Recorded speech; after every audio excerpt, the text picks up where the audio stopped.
Hello. Welcome to the Keto Mom page. My name is Stephanie, and I have a simple thought for you this morning. It's a little late because our family is in the process of moving. So we are packing up. We currently live in Minnesota. We're moving to Florida, and we are we're doing this for our workout today. I'm already sweating profusely, and I'm thanking CrossFit for all of the incredible workouts that allowed me to lift boxes and move boxes for 24 hours probably. All right, so here's a thought for you today. We were picking up this Penske truck, and my daughter said to me, "Oh, I just broke a box." Tell me where you're tuning in from. How is your morning? I have a super simple thought. My daughter said, "Hey, Mom." Well, and just so you know, if you're brand new, welcome to the page. If you're not brand new, I like to start off mornings with mindset. My husband and I have a fun little idea for the afternoons because I said, hey, I'm kind of all over the place. I'm going to share something with you in a second. But I told my husband, I said, hey, I'm kind of, babe, want to come say hi? I said, man, I'm kind of bored with myself. What should I talk about in the afternoons? So here's Steve's packing hat. We're going to Florida, babe. Are you excited? So excited. What are we talking about? Well, so mornings are for morning mindset. What I was going to share today is something that Eliza said, and you didn't get to hear it yet. But Eliza looked at me this morning as we were picking up our Penske truck, and she said, Mom, wouldn't it be cool if a smile could heal somebody? Like if I just looked at somebody and I smiled and it would heal them. And I said, Eliza, it can. Like, I think oftentimes we forget the littlest thing that can make somebody's day. You might not be able to physically take away somebody's pain, but when you smile or a small gesture can go a long way. So that's what I was going to encourage you today. I was going to encourage you to do something simple that might seem so simple, but can legitimately change somebody's morning, shift their day, encourage them, because a smile can go a long way. And so that's what I was going to say. Why are you like weirdly hiding behind me? Why don't you say, do you want to say something? No, I feel like I got drawn in. I know. And if Peter's shadow healed people, then I would definitely think a smile could heal people. That is biblical. Yes. So, all right. If you don't want to say anything, you can keep packing. Okay, thank you. Yeah. Well, I could say something. I know you could. So, Welcome. Good morning. I'm drinking. Oh, thank you, Sarah. Sarah says we're cute. My husband is a cute one. So, drinking my ketones, packing up. I don't want to say packing up our life. It's weirdly doesn't feel like we're moving. Our family travels a ton. Prior to all of the stuff in the last couple of years where we couldn't travel, before the pandemic, we traveled every 2 weeks. We traveled with our company. We traveled with our business. We traveled with our kids all over the world. So when our friends are like, it doesn't really feel like you're moving. It feels like we are going on a vacation. I like that. Just because you want to know what we're doing, I have said this a couple times on the live, and I'm going to say it again because I think it's so powerful. I oftentimes think that people live so much in fear and so much of what if in the negative aspect, right? What if I don't like it? What if it doesn't work? What if that it paralyzes people? You can live in the other way as well, but oftentimes I know people don't like change, right? People are afraid. It's a fear. And when you allow that to get into your mind, fear causes people to stay stuck. Fear causes people to not progress. It causes people to live in this comfort zone, even though they might hate it, but they're comfortable in the comfort zone because they're afraid that if they step out, they won't like it or they made a wrong decision, right? It's indecisiveness. How do you get over that? You have to just do it.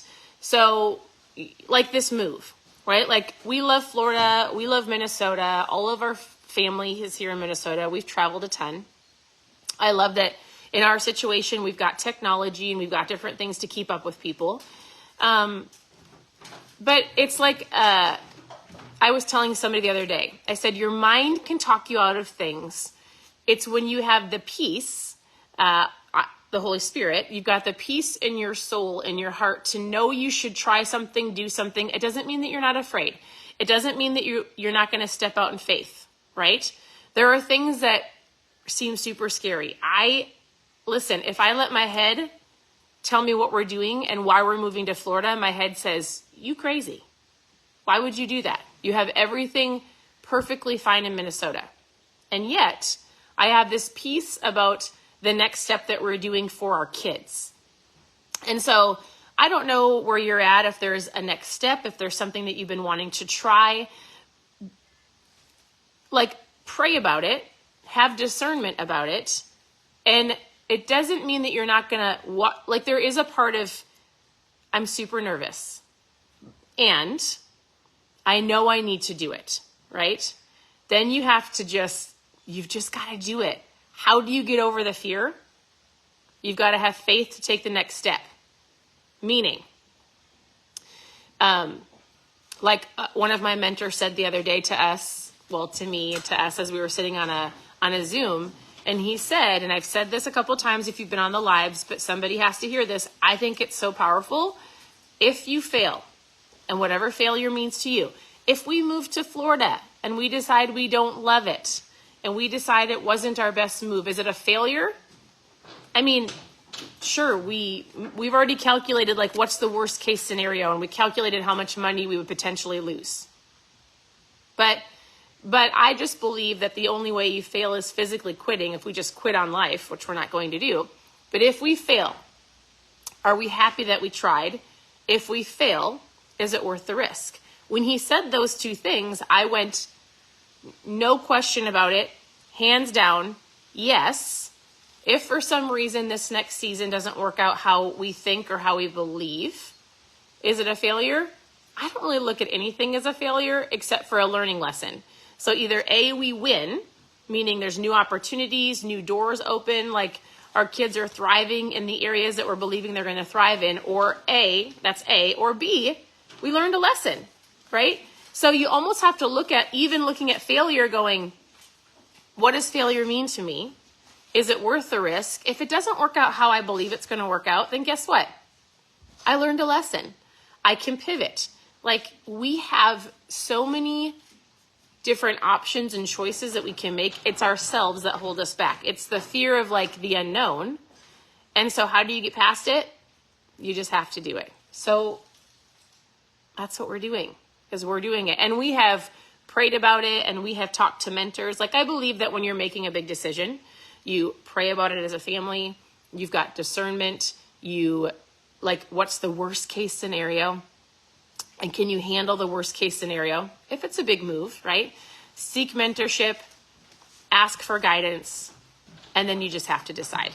A lot of it is a decision, and you can do it. So I really hopped on here just to say, go give a smile to somebody, go open a door for somebody, go say hello, how was your day, and have a conversation. Maybe surprise somebody with some flowers, buy somebody their lunch. Like, you can change people's day by a simple act of kindness. And then I kind of veered into, listen, take a big step, make a big move, do the things you're not afraid to do, like, have faith to know that you can do it. Don't live in the what ifs. Listen, if we didn't make this move, I would always live in the, but what if we would have moved? What if we would have tried that? Would it have changed things for our girls? I'm not willing to not experience that to see what happens. I'm not going to do it. I don't like it. I don't like to live in the, but what if we would have tried it? That's it. So I want to say this. Thank you for tuning in. I was talking to my husband yesterday, and I said, babe, what? Oh, I was telling them, I said, babe. I should probably be helping him. I said, I'm so bored with myself. I said, what am I supposed to talk about? Because I'm going to continue to go through books, and I will continue to encourage you and share my thoughts. I'm learning every single day, right? And then there's times where I'm like, I'm so bored with me. I said, what should I do in the afternoons? I want to do a live in the afternoons. I'll shake up ketones and do a keto tip. But I'm like, man, there's no secret to, if you're here for keto or low carb, there's like 7 steps that you need to do consistently over time to lose the weight that you have put on over time. So I was like, man, I will give a keto tip. I'll tell people how much water to drink. I will tell people how to eat. I'll help them understand net carbs and total carbs. I can tell them, listen, stop snacking so much. I can say, go move your body, go for a walk, drink your ketones. There's things I can tell you every single day. And I'm always like this. But I'll tell you because it is important. But remember, when you're watching somebody, and not just me, when you know, the next thing you need to do is take action consistently over time. It doesn't mean that you don't slip up. It doesn't mean that you don't have like, oh my goodness, I totally screwed up my food, but consistency over time. It's like if you're wanting the sexy in life, this sounds funny, but it comes with doing the boring things every single day. No matter who's watching you, no matter the environment that you're in, you get up, you do your mindset, you read, you go for a walk, you move your body, you pack your lunch, you eat the same things. You do that until you reach your goal. To get to the sexy, you've got to do the boring consistently over time, right? Now, I say all of that because I told my husband, I was like, man, what else should I talk about? I talk about the same things. And he's like, why don't you get on in the afternoons and give people one tip somewhere in the area of the full circle? I like to talk about our life as like a full circle or a tire, and you've got different spokes in your life and different things that affect your entire life. So I think I'm going to start doing that. Like, hey, today I'm going to give you a marriage tip. Today I'm going to give you a parenting tip. Like we are parenting teenagers and preteens. I love it. And there's a lot of things I've learned. Today I'm going to give you a tip for eating. Today I'm going to give you a tip on finances, something that my husband and I learned. And my hope is that something will resonate with one of you, because I do believe that in order to be the best version of you, to get healthier, to get stronger, you do have to take a look at the other areas of your life and work on those as well. And it's switching one thing at a time.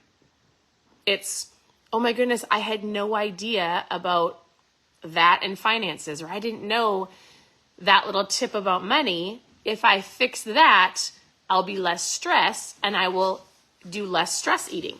Oh, you know what? I have teenagers too. We have 4 girls and we are walking through some great teenage years. So that's what I'm going to do, is just hop on and give you a tip on your life. Listen, I'm 40, and in the Bible says that when you have gray hair, it is a crown of glory and wisdom. So I have to tell people when my gray hairs are coming through strong, listen, this is called wisdom hairs. I pray for wisdom, I ask for wisdom, and they're coming through strong. I'm going to share it with you. Now, am I the wisest person in the world? I'm 40. So I'm not 60, I'm not 80, but I have lived a great life, and I'm a learner. So I'm going to share with you the things that we've learned, and you can take it for what it's worth. I will always give you keto tips. If you're brand new, you can go to ketomomsecrets.com, click on recipes, click on how to get started. You can always send me a message. You can ask questions below. Listen, Cindy's way wiser than me. Cindy is 53. She even told you. I did not tell you. But anyways, I want to say this. Thank you for tuning in. Your presence matters. I would love for you to press the share button. It allows other people to join the Keto Mom community. And the last thing I'm going to say is this. Oh, you're so sweet, Andrea. She says, I don't look 40. Movement, drink your water, drink your ketones. There's so many things that help with that. And less stress. Stress ages people. How do you be less stressed? You work on your mindset. Listen, people need people. In the last 24 hours, I have 2 friends who I love them both, have really some tragic health news that I hate for both of them. And we're praying for both of them. And one of the girls said, listen, I need you. I need you. I need people. I need a community of people around me while I'm walking through this. And I want you to know something. People need people. And this goes back to the very beginning of what I said. You don't know what people are going through in the day, and they might seem fine, but you don't know what's actually inside. You don't know if they're struggling in their marriage, if they've had a bad health report, which both of these ladies did. You don't know if they are struggling with their children. You don't know if they've got their own mental battle. And a smile, buying somebody lunch, just if somebody pops into your mind, just so you know, that isn't by accident. I believe it's God saying to you, hey, can you give this person a call? Hey, can you send this person a message? Why don't you check on this person? There's a reason why people pop into your mind, or why you cross them at the grocery store, or you see them at the gas station, or you run into them at your kid's school. Don't be in such a hurry that you miss an opportunity to bless somebody else.